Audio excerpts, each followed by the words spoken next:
السلام علیکم ناظرین، زه یم واجد الله او تاسو ګورئ زما فیسبوک او یوټیوب چینل. امید لرم چې ښه به او ژوند به مو ښه تېرېږي. ناظرین کرام، پاکستان تحریک انصاف او د عمران خان صاحب چې څومره مخالفین دي، هغوی پاکستان تحریک انصاف یو سیاسي حقیقت ګڼلی دی او د هغوی سره د کېناستلو دپاره هغوی رضامندي هم ظاهر کړله. خو بل طرف ته په پاکستان کې د مارشل لا اوازونه شروع شو دي او دا هم ویلی کېږي چې په پاکستان کې ډېر عنقریب یعنې ډېر زر به مارشل لا ولګولی شي. د دې په حوالې سره درته وایم چې کې څومره حقیقت دی.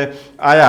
دا صرف د څونه پولیټیکل پارټۍ چې کومه دي، پولیټیکل سټیک هولډرز چې دي، دا په یو پیج د کېنولو دپاره دا یاری یا حقیقت کې پاکستان کې مارشل لا لګېدلی شي؟ دا نن زه ستاسو مخې ته ږدم. خو د دې سره سره درته دا هم وایم چې بل طرف ته چیف جسټس خلاف یو ریفرنس راغلی دی او هغه ریفرنس به هم ستاسو ملک د مخکې ته ږدم. په ملک کې داسې شیزونه کېږي چې د هغې قطعا ضرورت نه وي، خو چې کومو سیزونو کولو ضرورت وي هغه په ملک کې بالکل قطعا نه کېږي. د سعودي عرب په اهمیت که موږ خبرو کوو، سعودي عرب د پاکستان دپاره ډېر زیات اهم دی، مهم دی. او شیر افضل مروت صاحب چې د سعودي عرب په حوالې سره کوم سټیټمنټ ورکړی و، هغه د پاکستان په مارۍ کې نښتې دي او هغه د دوی هغه جړې نه وي لاندې، هغه کومه زیلې چې دي هغې ته رسېدل دي او دا اوس د دوی د دې مرۍ نه د هډوکې چې دی دا نه وځي. که موږ وګورو، شیر افضل مروت صاحب یو پولیټیکل فیګر دی، خو هغې اول دا سټیټمنټ ورکړی چې عمران خان صاحب حکومت په غورځولو کې سعودي عرب لاس و. د هغې نه بعد بیا عمران خان صاحب د هغې نه انکار وکړو چې دا بالکل دا خبره شیر افضل مروت صاحب غلطه کړله او داسې نه وه. د هغې نه بعد چې کله شیر افضل مروت صاحب اوس ماینس شو، نو د هغې نه بعد خو هغې تر دې پورې وویلې چې د سعودي عرب د سفیر کومه پیغام چې و هغه شبلی فراز صاحب او عمر ایوب صاحب مبینه طور باندې عمران خان صاحب ته ورسولو او هغې ته وویلې چې د سعودي عرب سفیر دا وایي چې شبلی فراز صاحب د پبلک اکاونټ کمیټۍ چیرمن نه جوړ نه کړی شي. یعنی هغوی دا هم ولګولې او دا چې د پاکستان چې څومره اپوزیشن دی، د پاکستان چې کومه موجوده حکومت دی یا د پاکستان څومره سټیک هولډرز چې دي، هغه ټوټل په دې خبره باندې متفق دي چې سعودي عرب د پاکستان دپاره ډېر زیات اهم دی او دا د دوی یو قریبي ملګری هم دی او یو ورور ملک هم د پاکستان دی. او د دې نه مخکې که موږ زه تاسو ته ووایم، د نګران په حکومت کې د سعودي ولیعهد چې و پاکستان ته راتلل و، خو بیا د هغې پروګرام مؤخر شو. یعنې شیر افضل مروت صاحب چې کومه خبره کړې وه هغه دلته زه نه کول غواړم چې پروګرام باندې څه چل شوی و. د هغې نه بعد بیا شهباز شریف صاحب چې کله د سعودي عرب دوره وکړه، نو هغوی هلته دوباره دعوت ورکړ چې تاسو د پاکستان دوره وکړئ. نو نن هغه دوره هم مؤخر شوه. خو نجم سیټي صاحب ډېر اهمه خبره کړله. نجم سیټي صاحب ویلي دي چې د پاکستان په مین سټریم میډیا باندې دوی دا خبره کړله او د پاکستان هغې ویلي چې د پاکستان څومره مقتدره دي، هغه دا ګڼي چې د پاکستان معیشت چې دی دا د سعودي عرب نه بغیر نشي ټیک کېدلی او دوی غواړي چې د پاکستان معیشت ټیک کړي او سعودي عرب ته دوی ډېر د قدر په نظر سره ګوري او د پاکستان معیشت چې څومره دا د سعودي عرب نه بغیر ناممکنه دی. نجم سیټي وینا دا هم ده چې سعودي په دې خبره باندې قایل شوی دی چې سیاسي طور باندې دا ملک مستحکم نه دی او پاور فورسز او د عوامي فورس په منځ کې یو کلیش دی او یعنی دا وخت پاور کوریډور چې کوم دی او پبلک د هغې په منځ کې یو کلیش دی. یعنی د پاکستان تحریک انصاف یا عوام چې څومره دي او اسټبلیشمنټ په منځ کې یو کلیش دی. د دې د وجې نه دا ملک چې کوم دی کې سیاسي استحکام نشته دی. د هغې نه دوی دا هم ویلي چې د پاکستان کې دننه پولیټیکل سټیبلیټي هم نشته. د دې وجې نه محمد بن سلمان د پاکستان دوره ملتوي کړله. د نجم سیټي که دا خبره موږ ومنو دا د پاکستان دپاره ډېره زیاته الارمینګ ده. خو بل طرف ته موږ ګورو چې د پاکستان یعنې د پاکستان د سټیټ چې کومه ریپرزنټیټیو دي یا د دې سره سره چې د پاکستان مسلم لیګ نون چې کومه ریپرزنټیټیو صحافیان دي، هغوی دا خبره کوي چې دا دوره د دې وجې نه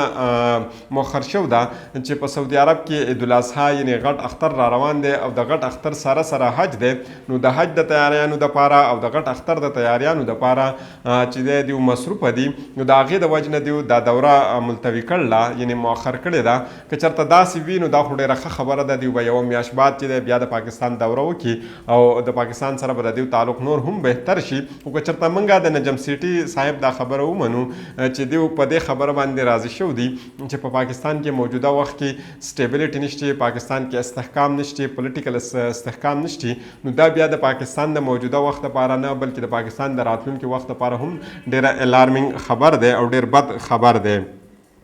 مخکې راځو دا درته وایو چې رانه ثناء الله صاحب دماغ هم خراب شو دی او رانه ثناء الله صاحب یو ځل دا وایي چې پاکستان تحریک انصاف په سرګرمیانو باندې پابندي په څه وخت هم لګولی شي او بل طرف ته دا خبره کوي چې د پاکستان تحریک انصاف سره مونږ ناستې ته تیار یو، د دوی سره خبرې کولو ته تیار یو او هغوی دا هم ویلي چې ګرینډ ډایلاګ د پاکستان مسلم لیګ نون د عمران خان صاحب د رهایي دپاره هم دې ته تیار دی چې یو ګرینډ ډایلاګ وشي او هغې دا ویلي چې دا ګرینډ ډایلاګ د وخت ضرورت دی او بلا شبه عمران خان صاحب او پاکستان تحریک انصاف دا یو حقیقت دی. یعنی دا عمران خان صاحب د مخالفین هم دا ګڼي چې عمران خان صاحب په پاکستان کې یو حقیقت دی، د دې نه بغیر دا ملک نشي چلیدی او که دا ملک موږ په مخ کې بوتلل غواړو نو د عمران خان صاحب څخه خبره کوو، عمران خان صاحب به سیسټم ته رادننه کوو. هلته بل طرف ته که موږ ګورو حکومت او د مسلم لیګ چې څومره صحافیان دي هغې یو یره او یو خوف ماحول جوړ کړی دی په ملک کې او هغې دا وایي چې پاکستان تحریک انصاف چې کومه غیر سیاسي رویه ده که چېرته دوی د پاکستان تحریک انصاف د ټولو چې څومره پولیټیکل سټیک هولډرز دي چې څومره سیاسي پارټیان دي که چېرته د دوی سره نه کینی او د دوی سره خبرې ته نه کینی بیا به په ملک کې مارشل لا ولګولی شي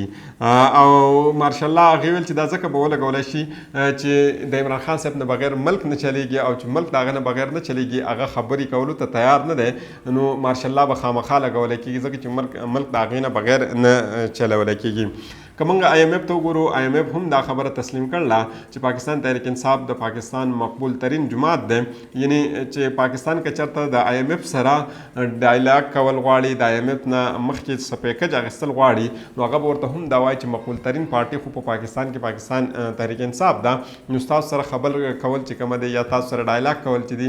دا غیر مناسبه دي، یعنی د دې څه ضرورت نشته نو هلته مسایل جوړېږي. یعنی د عمران خان صاحب په سیسټم کې دننه کېدل ډېر زیات ضروری دي.